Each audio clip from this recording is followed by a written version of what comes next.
يا نفس إن لم تظفري لا تجزعي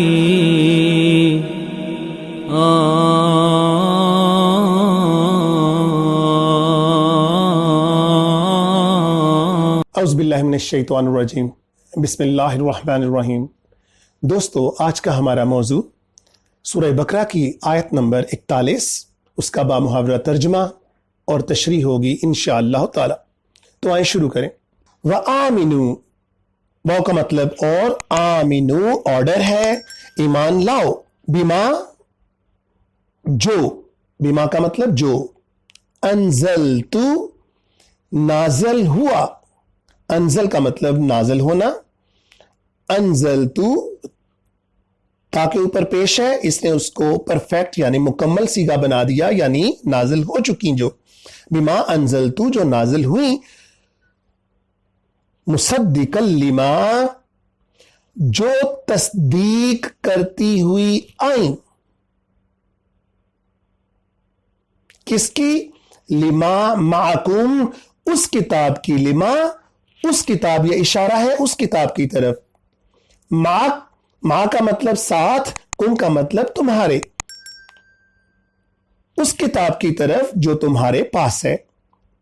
تو اس کا بامحاورہ ترجمہ ایسا ہی ہوا دوستو، اور ایمان لاؤ اس کتاب پر جو میں نے نازل کی ہے، جو تصدیق کرتے ہوئے آئی ہے، اس کتاب کی جو تمہارے پاس ہے۔ ولا، واو کا مطلب اور، لا کا مطلب نہیں، تکونو تا شروع میں آیا، تا کا مطلب تم، کونو کن ہونا، تم مت ہو جاؤ، اولا پہلے، جیسے پہلے لوگ ہو گئے تھے، کافر کافرم بھی، جیسے کہ پہلے لوگ کافر ہو گئے تھے ویسے مت بن جاؤ۔ ولا اور نہ، تشترو، اشتر سے مطلب خریدنا ہوتا ہے، تا شروع کے اندر آ گیا، تم تشترو اور نہ خریدو، بھی آیاتی، آیت کا مطلب نشانی، آیات چھوٹی یہ نے اس کو میری بنا دیا، اور تم نہ خریدو میری آیات کے بدلے ثمنن، ثمن کا مطلب ہوتا ہے قیمت، قلیلا بہت معمولی، وَإِجَّاجَا اور میرا ہی، فَاتَّقُونَ تقوی اختیار کرو، یعنی مجھ سے بچتے رہو، مجھ سے ڈرتے رہو۔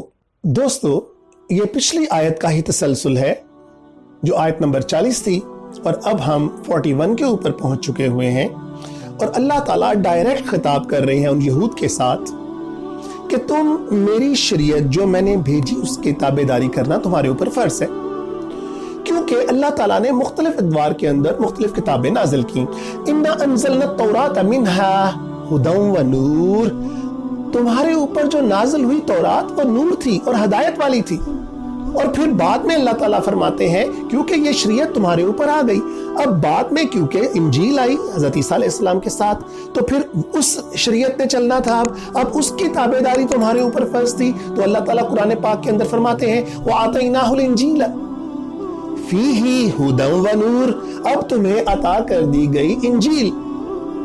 اور پھر جب تیسرا دور یعنی اس کے بعد کا دور اور آخری دور آیا، وہ تھا حضرت محمد صلی اللہ تعالی علیہ وسلم کا، اب چلنی ہے ان کی شریعت۔ مگر یہاں پر آ کے دوستو یہ منکر ہو گئے، اور منکر کس بات کے اوپر ہو گئے؟ منکر ہوئے بالکل اسی طرح سے جس طرح وہ شیطان منکر ہوا تھا۔ شیطان کیوں منکر ہوا تھا؟ شیطان اپنی عزت نفس کے لیے منکر ہوا تھا، وہ کہہ رہا تھا میں افضل ہوں اس تخلیق سے جو تو نے پیدا کی، یا اللہ میں آگ سے بنا، یہ مٹی سے بنا۔ اور اسی طرح بالکل یہود انکاری ہوئے، کیونکہ یہ اپنے آپ کو افضل قوم گردانتے تھے، یہ کہتے تھے مخلوق کے اندر ہم سب سے افضل ہیں، کیونکہ ہمارے پیچھے نبیوں کا ایک سلسلہ اور کتابوں کا ایک سلسلہ ہے، ہم جیسی تو کوئی قوم اس دنیا کے اندر ہے ہی نہیں۔ اب یہ اس تکبر اور غرور کے اندر آ چکے تھے، یہ بھول گئے تھے کہ تمام عزتیں تو ابدیت کے اندر چھپی ہوئی ہیں، اگر تم شریعت پر عمل کرو گے تو تمہیں انعام و کرام سے نوازا جائے گا، ورنہ ذلت اور مسکینیت تمہارے اوپر طاری کر دی جائے گی۔ مگر یہ دنیاوی چدراہٹ، ثمنن قلیلن، کیا تھی یہ ثمنن قلیلن؟ یہ تھوڑی سی قیمت، دیکھیں تھوڑی قیمت دنیا چاہے سونے سے کیوں نہ بھر جائے، ان کے گھر ہیرے جواہرات سے کیوں نہ بنا دیے جائیں، مگر یہ دنیا کتنی دیر کی ہے؟ یہ چاہے جتنا بھی معاوضہ لے لیں اس دنیا کا، اس کے اندر سے جتنی مرضی یہ دولت اکٹھی کر لیں یا اپنا فائدہ ڈھونڈ لیں، کتنی دیر چلے گا؟ اسی لیے اس کو ثمنن قلیلن کہا جاتا ہے۔ یعنی تم میری آیتوں کا سودا مت کرو اس تھوڑی سی حقیر چیز کے لیے، کیونکہ اللہ تعالیٰ فرماتے ہیں اگر اس دنیا کی قیمت ایک مکھی کے پر کے برابر بھی ہو تو میں اس میں سے کافروں کو کچھ نہ دوں۔ تو یہ ثمنن قلیلن، یہ جو بہت تھوڑی، اور یہ تھی کیا؟ یہ تھی اپنی چدراہٹ اصل میں نا۔ ہم کیوں ان کی اتباع کریں؟ ہم کیوں جا کر ان کے برابر ہو کر بیٹھ جائیں یا ان کے ماتحت آ جائیں؟ یعنی اب ہم شریعت اپنی چھوڑ کر ہم جو ہمیں محمد صلی اللہ علیہ وسلم کہیں گے ہم پابند ہو جائیں گے ماننے کے لیے؟ اوہ یہ تو بہت نچلے درجے کے اوپر آ کر ہم تو ان کے رحم و کرم کے اوپر آ کر کھڑے ہو گئے۔ یہ بھول گئے کہ جس طرح تمہارے نبی نے تمہیں شریعت عطا کی تھی وہی اللہ تعالیٰ عطا کرنے والے اس محمد صلی اللہ علیہ وسلم کو شریعت۔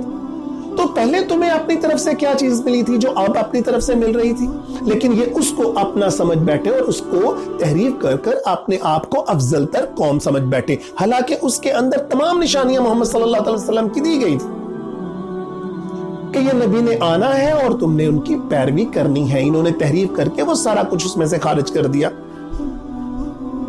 اور یہ اب ماننے کے اوپر تیار نہیں تھے کہ ہم اس پوزیشن کو چھوڑ کر ہم اتباع کریں اور جیسے ہم سے کہا جائے ویسے کریں۔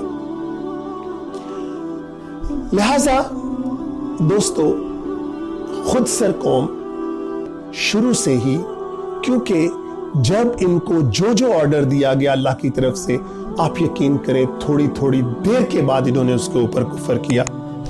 حضرت موسیٰ علیہ السلام جب کوہ طور کے اوپر گئے، پیچھے سے انہوں نے اس گائے کی جو ہے وہ پرستش شروع کر دی۔ کہاں کہاں پر اگر ان کو کہا حتہ کہتے ہوئے داخل ہو، انہوں نے اس کو بدل کر رکھ دیا۔ ہر جگہ پر نافرمانی، ہر جگہ پہ سرکشی۔ لیکن دوستو یہ شریعت محمدی کے تابع آنا ہی تھا، ان کو آنا ہی ہے۔ یہ جب تک اپنے جتنا مرضی اپنے آپ کو دوڑا لیں یہ تھکائیں گے اپنے آپ کو۔ آپ یقین کریں ان کا اختتام ہونا ہی اس نقطے کے اوپر ہے، یہ جو مرضی کر لیں ان کو آنا ہی پڑے گا، کیونکہ اللہ کی حجت تمام ہونی ہی اس وقت ہے جب یہ محمد صلی اللہ علیہ وسلم کی شریعت نے پوری دنیا کے اوپر قائم ہونا ہے۔ یہ عارضی برتری، یہ خود مختاریاں، یہ چودراہٹیں، یہ دنیا کی شان و شوقتیں، آج ہم انہی چیزوں کے پیچھے بٹ کر اسی شریعت کے ٹکڑے ٹکڑے کرنے کے اندر مصروف ہیں۔ ہم اپنے ذاتی فائدوں کے اندر آج ہم مسلمان ہونے کے ناطے بھی دوستو اپنی چودراہٹ قائم، اپنے اس مذہب، اپنی جو ہم نے اپنے فرقے بنا لیے ہوئے ہیں ان کو آگے بڑھانے کے اوپر ہم اس کو ٹکڑے ٹکڑے کرنے کے اوپر تیار ہیں، لیکن اس کا نتیجہ ہے ذلت، اس کا نتیجہ ہے مسکینیت۔ کیونکہ اگر ہم اللہ کی شریعت کو محمد صلی اللہ علیہ وسلم کے ذریعے جو نافذ کی گئی منوان قبول نہیں کریں گے تو آپ یقین کر لیں آپ جو مرضی کرتے رہیں، بظاہر آپ مسجدوں کے اندر دن رات بیٹھے رہیں، روزے رکھتے رہیں، جو مرضی کرتے رہیں، مگر اگر اس شریعت کی تابعداری نہیں ہوگی تو that will be nothing. You will gain nothing in that world. آپ کو آنا ہی آنا ہے۔